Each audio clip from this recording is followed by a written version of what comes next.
हरभऱ्याची डाळ न वापरता आज आपण मुगाच्या डाळीची पुरणपोळी बनवणार आहोत, जी पचायला हलकी असते आणि चव मात्र नेहमीच्या पुरणपोळीसारखीच लागते. कोणाच्या लक्षात देखील येणार नाही की आपण ही पुरणपोळी मुगाच्या डाळीपासून बनवलेली आहे. बऱ्याचदा काहींना हरभऱ्याची डाळ पचत नाही, तर त्यावेळी ते या पद्धतीने मुगाच्या डाळीची पुरणपोळी नक्कीच बनवून खाऊ शकतात. तर लगेच आपण व्हिडिओला सुरुवात करूयात. तर सगळ्यात आधी आपण कणिक भिजवून घेऊयात. तर इथे मी 2 वाट्या गव्हाचं पीठ घेतलेलं आहे. त्यासाठी 1 वाटी मैदा घेतलेला आहे. तर मैदा घालणं ऑप्शनल आहे. तुम्हाला नसेल चालत तर नाही घातलं तरी चालेल. त्यानंतर थोडीशी इथे हळद घातलेली आहे. हळदीमुळे पोळीला खूप छान असा रंग येतो, त्यामुळे नक्की घाला. आणि आता यामध्ये मीठसुद्धा घातलेलं आहे. आता मीठ घातल्यानंतर यामध्ये 1 चमचा मी इथे तेल घातलेलं आहे. हे कच्चं तेल आहे. आता याला आपण सगळं चांगलं असं मिक्स करून घ्यायचं आहे. पिठाला सगळीकडे तेल, मीठ आणि हळद लागले गेली पाहिजे. याला चांगलं असं मिक्स करायचं आहे आणि थोडं थोडं पाणी घालून आपल्याला याचा सैलसर गोळा असा बनवून घ्यायचा आहे. ज्या पद्धतीने आपण नेहमी चपातीसाठी कणिक मळतो त्याच्यापेक्षा थोडं याचं पीठ असं आपल्याला सैलच ठेवायचं आहे. तर हे पहा, मी कणिक मळून झालेली आहे. आता आपण याला 10 ते 15 मिनिटासाठी झाकून ठेवणार आहोत. इथे मी रात्रीच डाळ भिजत घातली होती. तर हे पहा, ही 2 वाट्या डाळ आहे. याला चांगलं असं स्वच्छ धुवून घ्यायचं आहे 2 ते 3 पाण्याने. छान अशी डाळ भिजलेली आहे, तुम्ही पाहू शकता.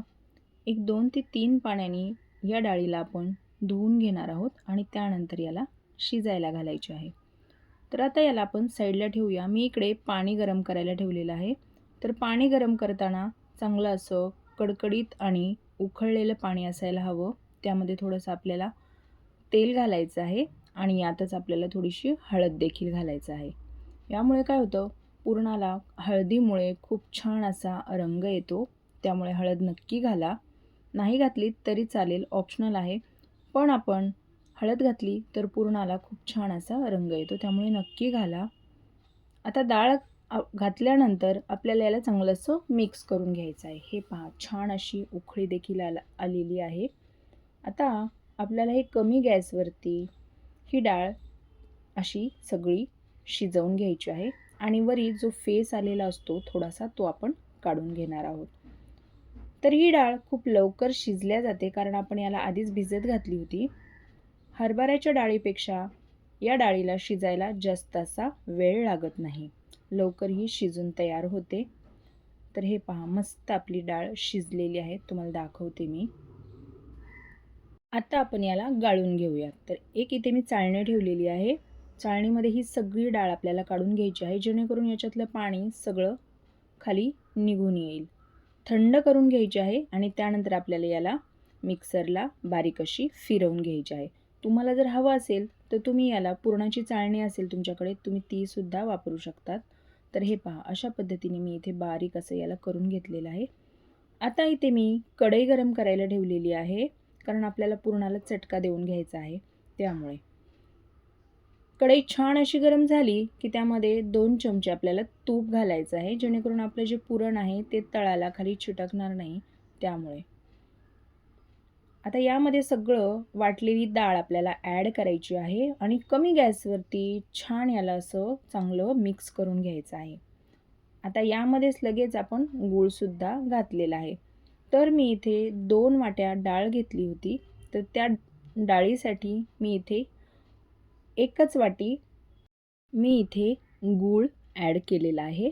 बारीक किसून यामध्ये गूळ घालायचा आहे. तर तुम्ही तुमच्या आवडीनुसार इथे गुळाचं प्रमाण नक्कीच कमी जास्त करू शकतात. जर तुम्हाला गोड जास्त आवडत असेल तर जेवढी डाळ घेतलेली आहे आपण तेवढंच यामध्ये पुरण किंवा मग तुम्ही साखरसुद्धा इथे घालू शकतात.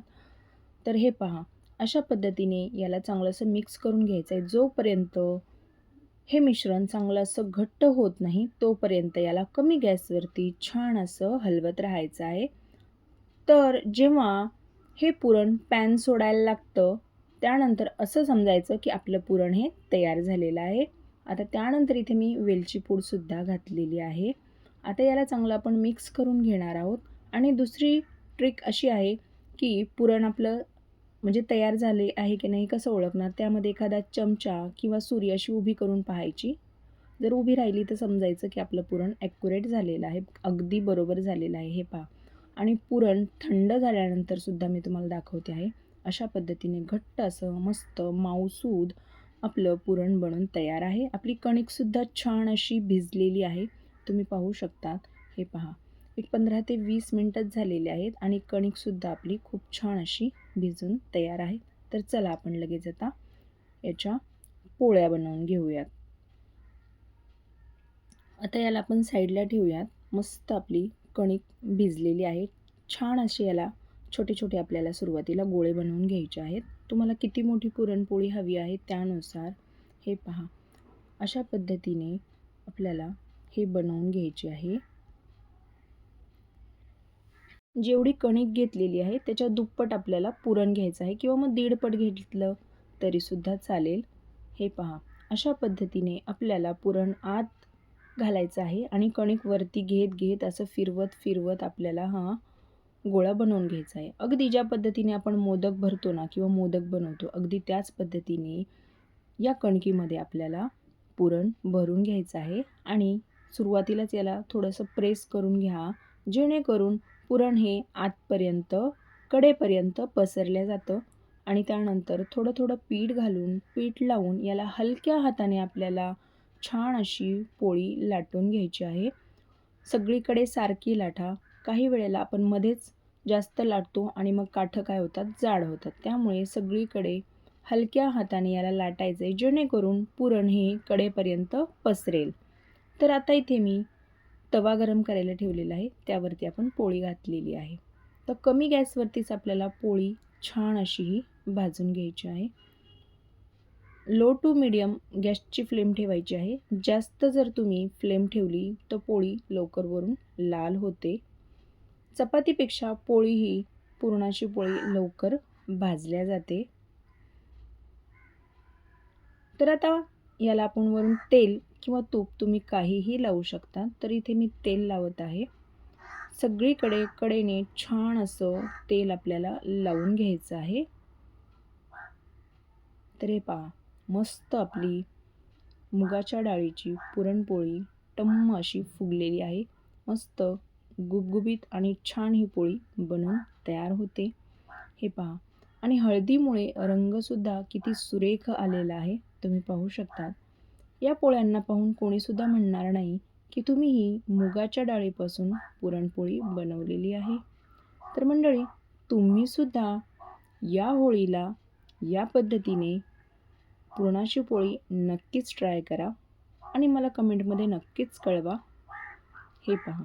मस्त आपल्या पुरणाच्या पोळ्या तयार झालेल्या आहेत. अगदी सॉफ्ट आणि गुबगुबीत. अगदी 2 हाताने 2 बोटाने तोडताल एवढी नरम आणि सॉफ्ट ही बनून तयार होते. अगदी ओठाने खाता येतील त्या पद्धतीने या पुरणाच्या पोळ्या बनून तयार होतात. तर मंडळी, तुम्हीसुद्धा ही रेसिपी एकदा नक्की ट्राय करा आणि मला कमेंटमध्ये नक्कीच कळवा. व्हिडिओ जर आवडला असेल तर व्हिडिओला एक लाईक नक्की करा. आणि जर तुम्ही चॅनलवरती नवीन असाल आणि अजूनही चॅनलला सबस्क्राईब केले नसेल तर पटकन सबस्क्राईब करून घ्या. आणि तुम्ही आपला व्हिडिओ जर फेसबुक पेजवरून पाहत असाल तर पेजला फॉलो नक्की करा. तर चला मंडळी, पुन्हा भेटूया अशाच एका तुमच्याच आवडत्या नवीन रेसिपीसोबत. तोपर्यंत धन्यवाद.